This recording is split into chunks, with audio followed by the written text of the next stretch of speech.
Well, welcome to the show tonight. This is the second one, actually, that should have gone out last night, but we're repeating it tonight. Hopefully, the problems we had last night was caused by software and the microphone's not working. Hopefully tonight, that problem be solved, because I've been working at it all day, so with a bit of luck. I'll just wait and see if anybody comments that they are receiving me. I'm here, Tom, Steve Barry. Good. Hello, Sandy Robinson. Right, so it looks like we're in business. Yeah, apologies for last night. Those that didn't see the show last night, because it still went ahead, even though you couldn't hear me. We have Steve Barry on the show. Steve, you may remember, played guitar and sang at the Hatfield reunions, but he also did a lot more than that, so that'll be interesting to hear. The video from a video slideshow of Andy McDonald's photos, which we'll show towards the end of the programme. Hi Sylvia, hearing you loud and clear. Good. Lynn as well. Lovely. So Andy McDonald's photo slideshow towards the end of the show.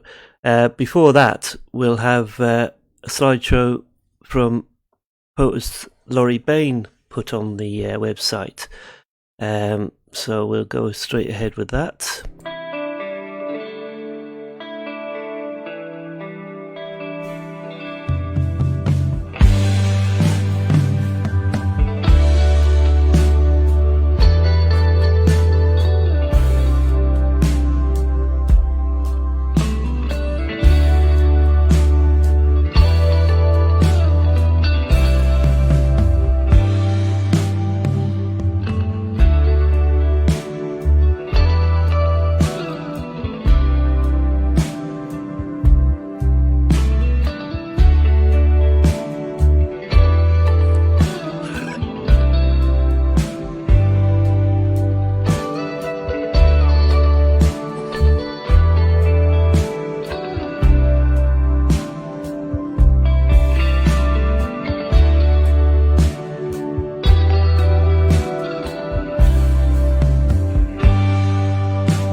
Well, I hope you enjoyed that.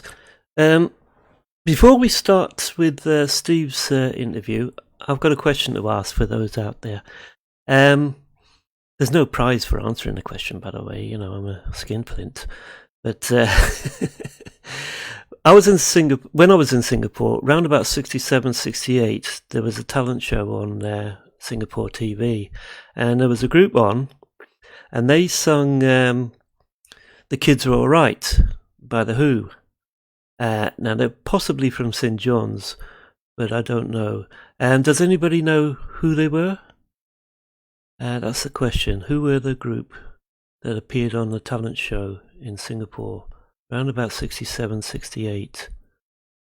I remember seeing it, but I can't remember the group.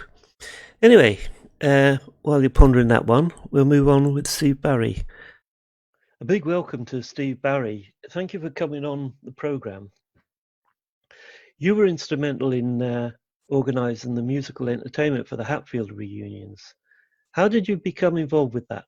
Well, those who saw the broadcast from Lynn a fortnight ago will know that the Hatfield reunions are the result of when Lynn posted on the Victory Services Club notice board in 2000, asking if anyone from Singapore was out there in the big wide world. And I and Fred Crook responded, and from that, Fred started alexandergrammar.org. Other people got to hear about the site, and Lynn was then kept very busy collating all their details. And whilst I focused on trying to find long-lost friends for people, from feedback we received, it was quite clear that the number of members were interested in a reunion. So Fred booked the Ramada Jarvis Hotel in Hatfield for the 30th of June 2001.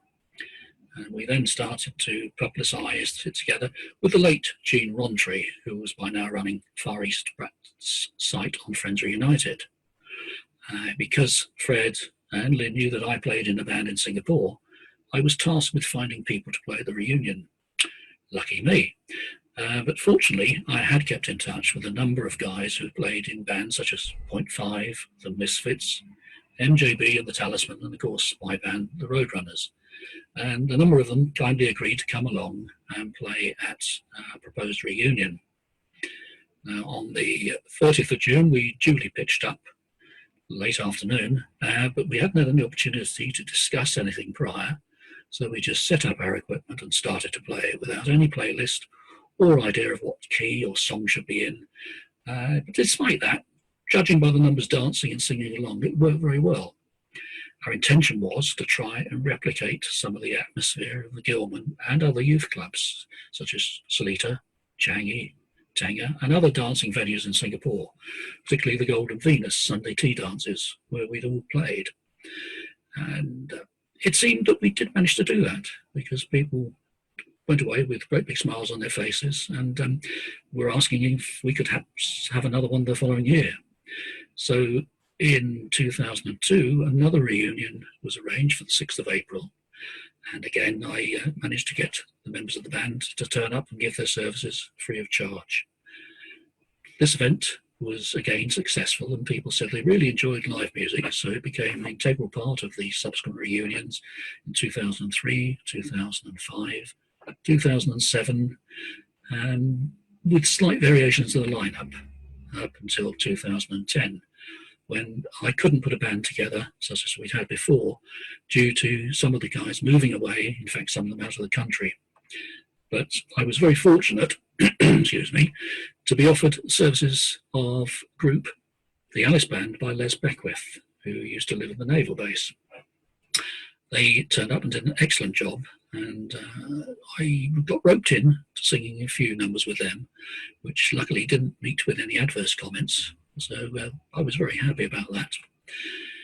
Then in 2012, we had the last reunion at Hatfield. And the band on this occasion was provided by Alan Fish, who some of you may know from his time as a bass player in the fine band called the Toadstools, who were based at Changi. Now, Alan, after Singapore, went on to become a professional musician, playing with bands such as Dumpy's Rusty Nuts, the Groundhogs, and to this present day with Egypt. And one of his roadies and some friends put on an excellent evening of entertainment. And again, I was conscripted to sing Gloria, which I am pleased to say seemed to be well received. Looking back on it, I have thoroughly enjoyed the challenges of organising and playing with bands, but I won't say that I was sorry to see the back of the stress. It would be nice to go to events and just be a participant without worrying what was going on in the background. Was there anything that caused you particular problems? There were odd things, nothing too major, but one which really sticks out of my mind is we used to turn up a number of us on the Friday night prior to the Saturday to make sure that we got as much as we could set up and organised to try to prevent any last minute hitches.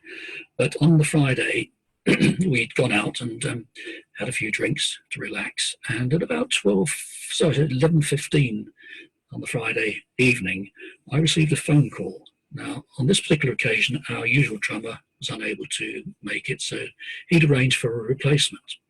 And it was this particular replacement on the phone saying, "Sorry, I won't be there tomorrow. My daughter has to go into hospital, so you'll have to do without me." Now, trying to play the sort of stuff we played without a drummer really wasn't going to be terribly successful. That's true. Panic phone call started, because you can imagine at that late hour, most decent people were either in bed or getting ready for bed. But eventually I was fortunate and got hold of a pal of mine who was just finished playing with his band in the darkest depths of Surrey, and had a word with the drummer, who kindly volunteered to give up his proposed quiet evening on the Saturday to come up and join us and provide the percussion. So, yeah, you can cater for most eventualities, but somebody going sick at the last minute is very difficult. But we got through it, and to summarise, it has been a great privilege to arrange the entertainment for 7 reunions and to work with people that were so generous with their time in supporting the events, because without them, it wouldn't have been very much fun. I would like to give my personal thanks to those guys that played in the band: Mike Byrne, Dave Heald, Ryan Scott, Brian Robinson, Dave Magson, Julian Barry, Dave Sadd, Chaz Weck, and Dan Basuba. Thank you guys for all the effort that you put in.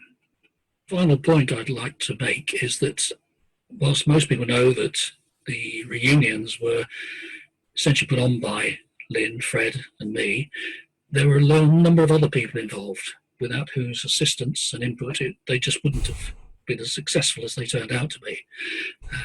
Ken Parker, who arranged the 2003 reunion, Hilary Youngman, Gene Penny. They spent a lot of time on doing decorations, buying them, sorting out the room. There was also you, Tom. You used your site for publicity and also for collecting payments.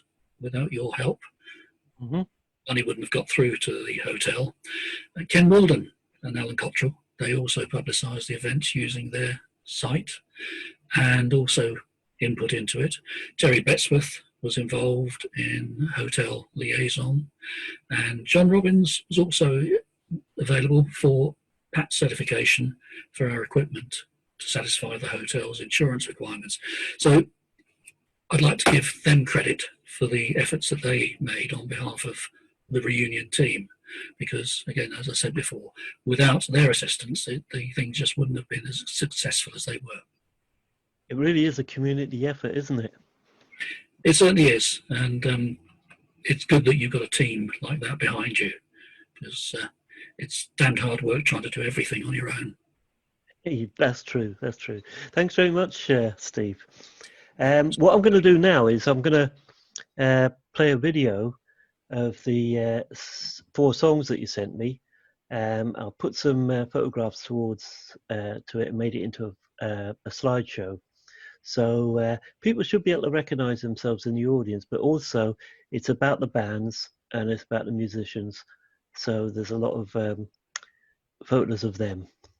Thanks very much for participating, Steve, and we'll no doubt continue this conversation in a month's time. God willing. Thank you for inviting me, Tom. Bye-bye. Okay, thank you, Steve. This is something I'm sure you'll all remember from the old days.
Well, I can see a lot of you enjoyed that. Even Hillary was singing along. The next up is a video of Andy MacDonald's photographs. So I did notice that some of you were based in Changi. Andy's father was based there in the RAF Changi. So a lot of the photographs are scenes around Changi. Who was it? Izzy and somebody else. Bill Young? Yeah, Bill Young. Based around Changi. Yeah, lovely. Okay, we'll move on with that. This will be the last time you see me for a fortnight. We'll end on this video and hopefully have another program prepared and running smoothly, which is another trick, in a fortnight's time. Take care then. Bye.